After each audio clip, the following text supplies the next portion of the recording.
Good morning everyone, welcome है आपका M commerce class English में। मैं असलम मंसूरी। आज हम क्लास 10th के बारे में पढ़ेंगे। 10th का संस्कृत सब्जेक्ट है, उसमें हम एक नया टॉपिक लिया है। देखते हैं नया टॉपिक, उसका नाम है आपके पास वाच्य परिवर्तन। कि वाच्य परिवर्तन क्या होते हैं, जो हमारे पास लगभग 6, 7, 8, 9, 10 सभी क्लासों में पूछे जाते हैं। तो आज के इस टॉपिक में हम आपको वाच्य परिवर्तन के रूल्स या वाच्य परिवर्तन किस प्रकार से किया जाएगा उसका एक शॉर्ट ट्रिक्स बताएंगे और सिखाएंगे कि वाच्य परिवर्तन कैसे किए जाते हैं। आपको अगर वाच्य परिवर्तन पूरे कंप्लीट इजीली सीखने हैं, आसानी से बनाना तरीका सीखना है, तो आपको मेरे वीडियो को पूरा देखना होगा। तो देखते हैं वाच्य परिवर्तन। तो सबसे पहले पढ़ते हैं कि वाच्य परिवर्तन होते क्या है, वाच्य कहते किसे हैं, ये देखते हैं। आइए चलते हैं। वाच्य परिवर्तन हमारा बनता है लट लकार।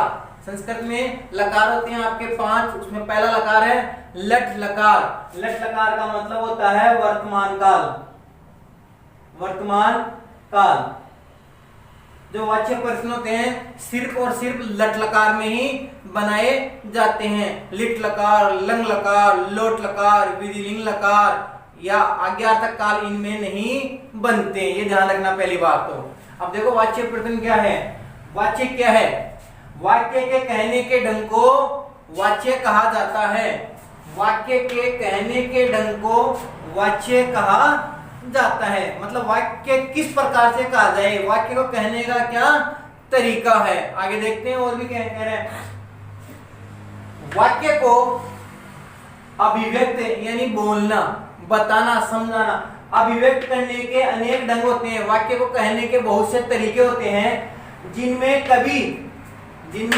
कभी कर्ता की प्रधानता होती है, कभी क्रम की प्रधानता होती है और या कभी क्रिया की प्रधानता होती है।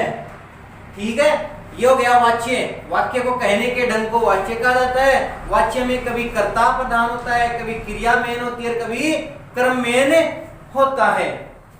वाक्य में कर्ता, कर्म या क्रिया में से किसकी प्रधानता है, यानी वाक्य में किस पर जोर ज्यादा दिया गया है। इनमें मेन कौन है, कर्ता मेन है, क्रिया मेन है या क्रम मेन है। इस बात का जो ज्ञान कराते हैं, इस बात का ज्ञान कराने की दशा को वाच्य कहा जाता है। तो एक सिंपल सी डेफिनेशन हो गई। वाक्य के कहने के ढंग को वाच्य कहा जाता है। वाक्य में कर्ता, क्रिया या क्रम में से किसी की भी प्रधानता होती है, उसे क्या बोलते हैं, वाच्य कहते हैं। अब बात आती है वाच्य के भेद। वाच्य कितने प्रकार के होते हैं, तो आपके सामने है वाच्य हमारे 3 प्रकार के होते हैं। पहला हमारे पास कृतवाच्य, दूसरा हमारे पास क्रमवाच्य और तीसरा हमारे पास भाववाच्य। कृतवाच्य वे होते हैं जिनमें कर्ता की प्रधानता होती है, क्रमवाच्य वे होते हैं जिनमें क्रम की प्रधानता होती है और भाववाच्य वे होते हैं जिनमें भाव की प्रधानता होती है। तो इन तीनों प्रकारों को हम डिटेल से पढ़ते हैं। जैसा कि वाच्य के बारे में पढ़ रहे हैं, अब इसके जो कितने प्रकार के थे, 3 प्रकार के थे वाच्य। उन वाच्यों को हम डिटेल से पढ़ते हैं कि वाच्य के प्रकारों के क्या क्या बारे में बताया गया है।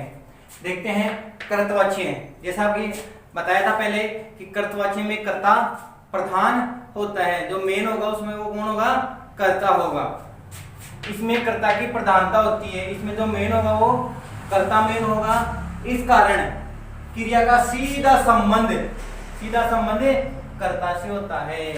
कर्तवाच्य में जो कर्ता और क्रिया का सीधा संबंध होता है एक दूसरे से। किसकी क्रिया, कर्तवाच्य की क्रिया कर्ता के अनुसार, पुरुष और वचन के अनुसार होती है। जिस पुरुष और जिस वचन का कर्ता होता है, उसी पुरुष और उसी वचन की क्या होगी, इसमें क्रिया होती है। इसमें कर्ता प्रथम विभक्ति में होता है। ध्यान देना, ये मेन पॉइंट है। कर्तवाच्य में कर्ता हमेशा प्रथमा विभक्ति में होता है, क्रम द्वितीय विभक्ति में होता है। जो भी होता है क्रम वो द्वितीय विभक्ति में होता है तथा क्रिया के अनुसार ही कर्ता होता है। क्रिया अगर प्रथम पुरुष एक वचन की है तो कर्ता भी प्रथम पुरुष एक वचन का होगा। कर्ता अगर मध्यम पुरुष द्विवचन की है तो क्रिया भी मध्यम पुरुष द्विवचन की होगी। तो ये था हमारा कर्तवाच्य। कर्तवाच्य में कर्ता प्रधान होता है, कर्ता का क्रिया के साथ मुख्य संबंध होता है, कर्ता जिस पुरुष और जिस वचन का होता है, क्रिया भी उसी पुरुष और उसी वचन की होती है। कर्ता प्रथमा विभक्ति में होता है, कर्म द्वितीय विभक्ति में होता है। और एग्जांपल जैसे ये हमारे पास है रविंद्र करता है, रविंद्र पाठ है पठेती, रविंद्र हमारे पास क्या है, करता है, तो करता ये एक वचन में आ गया। ठीक है, जो भी आ रहा था आपका। और जो ये क्रिया है आपकी पठती, लट लकार वर्तमान काल प्रथम पुरुष एक वचन की हो गई, ये भी इसी के अकॉर्डिंग ये आ गए। अहम, अहम भी एक वचन है, मध्यम पुरुष उत्तम पुरुष एक वचन क्या हो गया ये है। और इसके अकॉर्डिंग कर्ता के अकॉर्डिंग स्मृ धातु स्मरामी, स्मरामी भी कौन सी होगी, उत्तम पुरुष एक वचन की हो गई। बात करते हैं बालक है रोदिति, वही बालक प्रथम पुरुष का हो गया, एक वचन का हो गया। और रुद्र धातु की रोदिति लट लकार में प्रथम पुरुष एक वचन की हो गई। आगे चलते हैं। दूसरा है इसका हमारे पास क्रमवाच्य, जैसे कि नाम से पता चल रहा है कि किसकी प्रधानता रहेगी, इसमें क्रम की प्रधानता रहेगी, इसमें क्रम की प्रधानता रहती है। क्रमवाच्य में क्रम की प्रधानता रहती है, इस कारण क्रिया सदैव क्रम के अनुसार ही होती है। इसमें तो क्रिया होगी, क्रमवाच्य में जो क्रिया होगी वो क्रम के अनुसार होगी, और कर्तवाच्य में जो क्रिया होगी वो कर्ता के अनुसार होगी। बस इतना सा डिफरेंट है। कर्तवाच्य में क्रिया कर्ता के अनुसार, भाववाच्य क्रमवाच्य में क्रिया क्रम के अनुसार होती है। इसमें कर्ता तृतीय विभक्ति में होता है, वही बात आ गई। इसमें कर्तवाच्य में कर्ता प्रथमा विभक्ति में, क्रमवाच्य में कर्ता तृतीय विभक्ति में होता है, क्रम प्रथमा विभक्ति में होता है। कर्तवाच्य में क्रम द्वितीय विभक्ति में था, और क्रमवाच्य में जो क्रम था हमारा वो कौन सी विभक्ति में था, प्रथमा विभक्ति में। ध्यान देने की बात है ये। अब जैसे रामेण, यह आ गया तृतीय विभक्ति का एक वचन आ गया। ऊपर वाले में था रविंद्र है प्रथमा विभक्ति का एक वचन, अब आ रहा रामेण तृतीय विभक्ति का एक वचन करता। पाठ है पठयते, कर्म था प्रथमा विभक्ति में, इसमें क्या था क्रम प्रथमा विभक्ति में, और इसमें जो क्रम था वो कौन सी विभक्ति में आ गया, द्वितीय विभक्ति में आ गया। दूसरा एग्जांपल मनुष्य है, मनुष्य तृतीय विभक्ति का बहुवचन, वही बात आ रही है तृतीय विभक्ति में। कथा, कथा रमा शब्द आ गया, कथा शब्द आ गया, तो ये आ गया प्रथमा विभक्ति में। मया मेरे द्वारा तृतीय विभक्ति में। अहम, अहम का तीसरा रूप हो गया ये। आपना है तृतीय विभक्ति में आ गया ये, अपने पास कौन सा प्रथमा विभक्ति में आ गया क्रम, और गम्यते इसमें लग रहा है। आगे चलते, तीसरा हमारे पास है भाववाच्य, इसमें भाव मेन होगा, देखना इसमें मात्र भाव, भाववाच्य में जो सेंटेंस दिया हुआ रहेगा इसमें कौन मेन रहेगा, भाव मेन रहेगा, अर्थात क्रिया तत्व की प्रधानता होती है। भाव, भाव किससे रिलेटेड है यहाँ पे, क्रिया, तो इसमें कौन मेन रहेगा, यहाँ पे क्रिया तत्व मेन रहता है। इसमें क्रिया का संबंध कर्ता या क्रम से नहीं होता, ध्यान देना।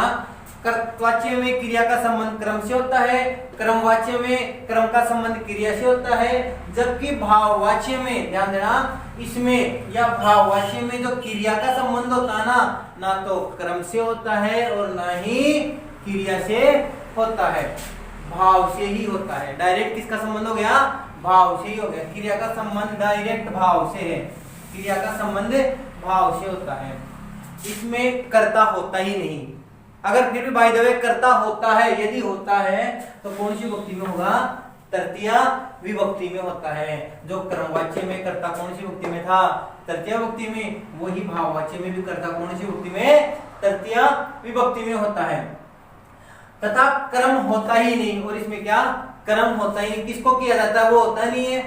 क्रिया भाव के अनुसार, जो क्रिया होती है ना वो क्या भाव प्रकट करना चाहिए, उसके अनुसार प्रथम पुरुष की होती है और नपुंसक लिंग में एक वचन की होती है। कौन होती है, क्रिया। जैसे मया हस्यते, ये आ गई हमारे पास क्रिया, हस्यते प्रथम पुरुष एक वचन की, नपुंसक की हो गई। बालकेन रुद्यते, रुद्र धातु आ गई, नपुंसक लिंग एक वचन। रामेण उष्यते, ये आ गई वस धातु, इसमें वस धातु आएगी, वस धातु प्रथम पुरुष एक वचन नपुंसकलिंग। तो ये हमने पढ़ा, इनको डिटेल से पढ़ा। अब ध्यान देना, देखना इधर कर्तवाच्य को हमें ध्यान देना, कर्तवाच्य को कर्मवाच्य में बदला जा सकता है और कर्मवाच्य को कर्तवाच्य में बदला जा सकता है। उसी प्रकार कर्तवाच्य को भाववाच्य में बदला जा सकता है और भाववाच्य को भी कर्तवाच्य में बदला जा सकता है, लेकिन क्रमवाच्य को भाववाच्य में नहीं बदला जा सकता और भाववाच्य को कर्मवाच्य में नहीं बदला जा सकता, क्योंकि क्रमवाच्य में कौन सी विभक्ति होती है? तृतीय विभक्ति होती है और भाववाच्य में भी कौन सी विभक्ति हो रही है? हमारे पास तृतीय विभक्ति हो रही है। तो ध्यान देना, कर्तवाच्य को क्रमवाच्य में कन्वर्ट कर देंगे, क्रमवाच्य को कर्तवाच्य में कन्वर्ट कर दिया जाएगा। उसी प्रकार कर्तवाच्य जो दिया हुआ है वो भाववाच्य में कन्वर्ट हो जाएगा और भाववाच्य कर्तवाच्य में कन्वर्ट हो जाएगा। यहाँ क्रमवाच्य भाव में कन्वर्ट नहीं होगा और भाववाच्य कर्त में कन्वर्ट नहीं होगा।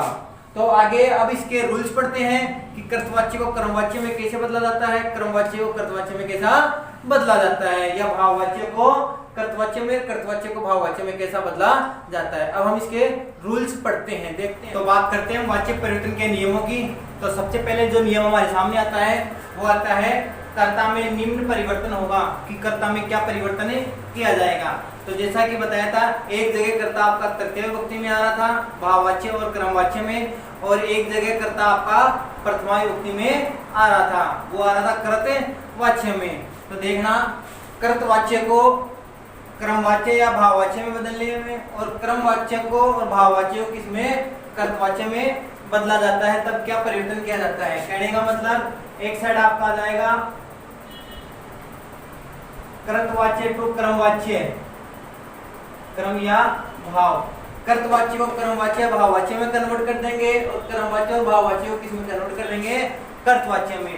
तो देखना कर्ता में क्या परिवर्तन आ रहा है? प्रथम विभक्ति के कर्ता को, प्रथम विभक्ति का जो कर्ता आएगा वो कहाँ आता है? कर्तवाच्य में, उसको किसमें कन्वर्ट करना पड़ेगा? तृतीय विभक्ति के कर्ता में कन्वर्ट कर दिया जाएगा। बात आती है इधर से कि तृतीय विभक्ति में अगर वो कर्ता आ रहा है तो उसको किसमें कन्वर्ट, किसमें बदल दिया जाएगा? प्रथमा विभक्ति में बदल दिया जाता है। अब मेन जो कर्ता है आपके सामने यहाँ दिखा रखे हैं, देखते हैं। राम है, जब राम की बात करते हैं तो रामा आ रहा प्रथमा विभक्ति का एक वचन, या आ रहा प्रथमा विभक्ति का एक वचन, राम शब्द अकारांत पुल्लिंग। अब इसी को प्रथमा विभक्ति का एक वचन आ रहा है, तो हम चलते हैं तृतीय विभक्ति का एक वचन में, तृतीय विभक्ति का एक वचन। तो तृतीय विभक्ति का एक वचन रामे, ऐसे ही रमा, रमा भी प्रथमा विभक्ति का एक वचन, तो इसका तृतीय विभक्ति का एक वचन आ रहा है अपने पास रमिया। बात आती है रामा, ये हमारे पास आ रहा है प्रथमा विभक्ति का बहुवचन, पहले का तीसरा प्रथमा विभक्ति का बहुवचन, तो ये भी कौन सा आएगा? तृतीय विभक्ति का तीसरा। तो ये आ गया, तीसरा आ गया हमारे पास रामे है। वही बात आ रही है रमा, रमा भी पहले का तीसरा आ रहा है, प्रथमा विभक्ति का तृतीय, तो ये किसमें कन्वर्ट होगा? रमाभि में। सह, तेन, सा, तया, अहम, मया, त्वम, तव्या, वयम, अस्माभि, ते, तेह, ता, ताभि, शिशु, शिशुना, कवि, कविना, पापी, पापिना, माता, माता, पिता, पित्रा, भ्राता, भ्राता। ये हो गया हमारे पास आदि। दोबारा देखना, अगर तृतीय विभक्ति आए तो उसको प्रथमा विभक्ति में कैसे कन्वर्ट करेंगे? रामे, राम है, रमिया बदलेगा रमा में, रामे है, रमा, रमाभि, रमा है, तेन, सह, तया, सा, मया, अहम, तव्या, त्वम, अस्माभि, वयम, ते है, ते, ताभि, ता, शिशुना, शिशु है, कविना, कवि है, पापिना, पापी है, मात्रा, माता, पित्रा, पिता, भ्रात्रा, भ्रात्रा का भ्राता बने जाएगा। तो ये एक जो नियम है, ये फर्स्ट और मेन नियम है कि प्रथमा विभक्ति को तृतीय विभक्ति में कन्वर्ट कर दिया जाएगा और तृतीय विभक्ति को प्रथमा विभक्ति में कन्वर्ट कर दिया जाएगा। अब लेते हैं दूसरा नियम, यहाँ पे देखते हैं, बात करते हैं दूसरे नियम की कि दूसरा नियम क्या है। तो दूसरा नियम ये है कि जो मूल धातु होती है आपकी, उस मूल धातु में यते शब्द जोड़ा जाएगा। ज्यादा से ज्यादा यते को ध्यान में रखो, यते, यंते बहुत से शब्द जोड़े जाते हैं, लेकिन मेन इंपॉर्टेंट जो वर्ड है आपका ये यते जोड़ा जाता है। तो पहला हमने जो नियम पढ़ा था, पहले कर्ता के बारे में पढ़ लिया था कि कर्ता प्रथमा विभक्ति को तृतीय विभक्ति में, तृतीय विभक्ति को प्रथमा विभक्ति में। अब सेंटेंस का अंतिम शब्द जो होती है हमारे पास, ये क्या होती है, मूल धातु क्रिया, कि उसको किस में कन्वर्ट किया जाएगा, क्या बदला जाएगा। तो ध्यान देना, मूल धातु जो होती है, मूल धातु उसके अंत में यते जोड़ा जाएगा। जैसे हमारे पास आ रही है पठ यानी पढ़ना, तो इसमें बन गया पठ यते, चल चल यते, हंस हंस यते, धाव धाव यते, पच पच यते, लिख लिख यते। ये मूल धातु है, इन मूल धातुओं के अंत में यते जोड़ा जाता है। अब ऐसी बहुत सी धातु होती है जिनमें दो दो धातु होती हैं। जैसे बात करते हैं हमें गम धातु और इसकी सहायक धातु होती है हमारे पास गच धातु, गम और गच धातु होती है। एक होती है हमारे पास दृश्य धातु और उसकी सहायक धातु होती है पश्य धातु। तो जैसा कि हमने पढ़ा था, मूल धातु के अंत में ही जोड़ा जाएगा यते। तो मूल धातु क्या होती है, यहाँ पे गम है तो यहाँ बनेगा गम यते। दृश्य धातु है और इस मूल धातु दृश्य है, इसकी सहायक धातु हमारे पास पश्य, तो दृश्य में ही बनेगा यहाँ पे। तो क्या बनेगा यहाँ पे, दृश्य यते। तो ध्यान देना, मूल धातु के अंत में यते जोड़ा जाएगा। अगर एक धातु की कोई दूसरी सहायक धातु है तो उसकी मूल धातु में ही यते जोड़ा जाता है। अब हम तीसरा नियम पढ़ेंगे कि तीसरा नियम क्या कहता है। आगे हम इसका तीसरा रूल पढ़ते हैं कि तीसरा रूल क्या कहता है, देखते हैं। आकारांत धातु के आकार ई हो जाता है। अगर किसी धातु में आकारांत शब्द आ रहा है, यानी शब्द में क्या आ रहा है, आ रहा है, तो आकारांत धातु के आ का क्या हो जाएगा, यहाँ ई हो जाता है।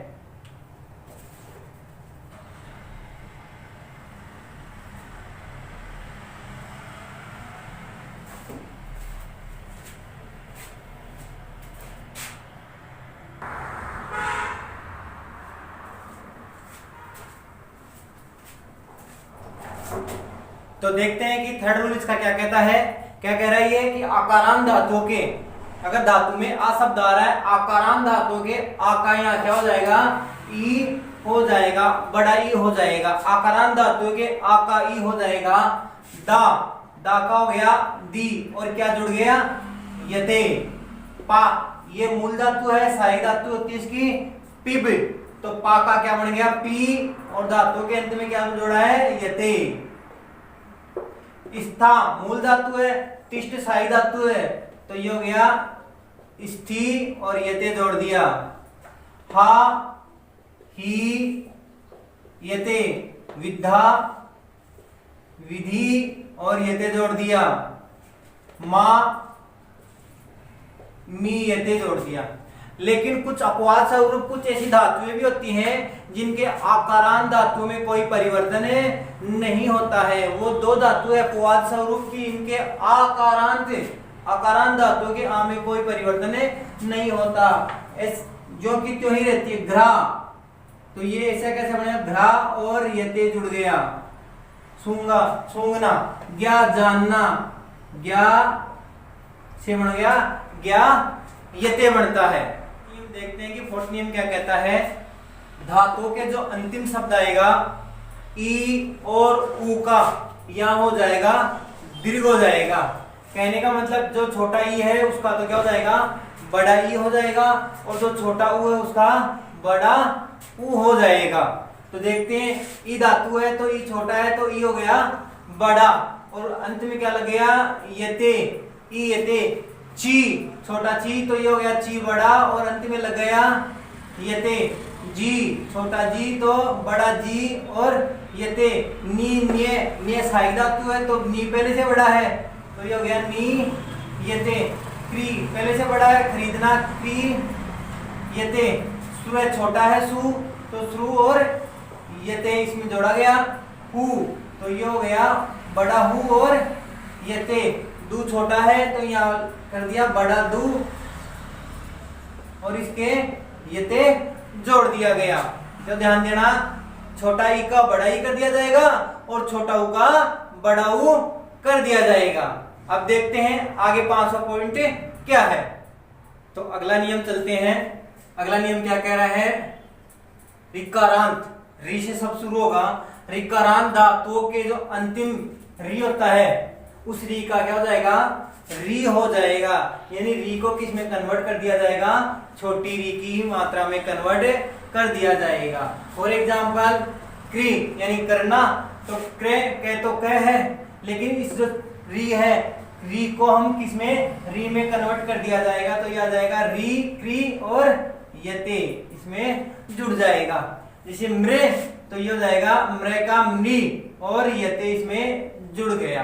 तो ध्यान देना, ऋकारांत धातु की रे का री हो जाता है, क्रे का क्री और म्रे का म्री। लेकिन अपवाद स्वरूप कुछ धातुएं हैं, उनमें क्या चेंज होता है देखते हैं।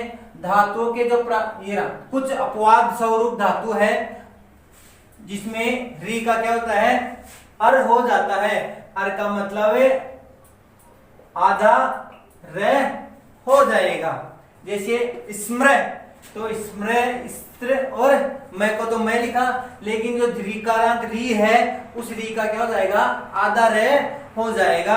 और इसके बाद जो आने वाला शब्द है यते, उस पे ये चला जाएगा स्म्रयते। एक हमारा जाग्र, तो जाग्र से जाग बन गया और रे आधा यते पे चला जाएगा, तो जाग्र यते। तो ये अपवाद स्वरूप है। कुछ जगह ध्यान देना, री का री हो जाता है, कुछ जगह रे का अरे हो जाता है। अब चलते हैं छठवें नियम में। धातुओं के अंतिम जो ये है, धातुओं का जो अंतिम ये है और वह है, ये और वह होता है, उसको ई और उ में कन्वर्ट कर दिया जाता है। ये को बदल दिया जाएगा ई में और वह को बदल दिया जाएगा उ में बदल दिया जाएगा। जैसे ये और ज, यज धातु है, तो ये को कन्वर्ट किया हमने ई में, तो ये की जगह आ गया यहाँ पे ई, और आधा ज और धातु के अंत में हमने जोड़ा यते, इज यते। वच, वह को बदल दिया हमने उ में, तो ये आ गया उ, आधा च और यते इसमें जोड़ दिया उच्यते। वश्य, वह को वही कन्वर्ट बदल दिया उ में, उ, आधा स और यते। वप, तो यही आ गया वह का बन गया उ, आधा प और यते, उपयते। ऐसा ही वह को बदल दिया उ में, और है आधा है हो गया और यते जोड़ दिया, उ है यते। तो इसको इस हिसाब से भी लिखा जा सकता है, उ है और ये यहां से ले लेंगे, उ है यते। ऐसे ही वद, वह को बदल दिया उ में, उ, आधा द और यते यानी उद्यते। तो वाच्य परिवर्तन के ये 6 नियम मेन नियम है। नियम बहुत से हैं, लेकिन 10th स्टैंडर्ड तक इन 6 नियमों से ही आपका वाच्य परिवर्तन आसानी से कन्वर्ट कर दिया जाता है, वाच्य परिवर्तन हो जाएगा। तो इन 6 नियमों को आप आराम से ढंग से पढ़ें और इसके बाद में हम इनकी प्रैक्टिस करते हैं। तो आगे के टॉपिक में हम इसकी प्रैक्टिस करना सिखाएंगे। उम्मीद करता हूं आपका टॉपिक ये समझ में आया होगा। तो ध्यान देना, वाच्य परिवर्तन तभी कर पाएंगे जब हमें वाच्य परिवर्तन के नियमों का पूरा नॉलेज हो। तो पूरे नॉलेज के लिए आपको वाच्य परिवर्तन के पूरे नियमों को कंठस्थ करना पड़ेगा, तब जाके ही आप 10th स्टैंडर्ड तक के जितने भी वाच्य परिवर्तन है उसको आसानी से कर सकते हैं। Thank you.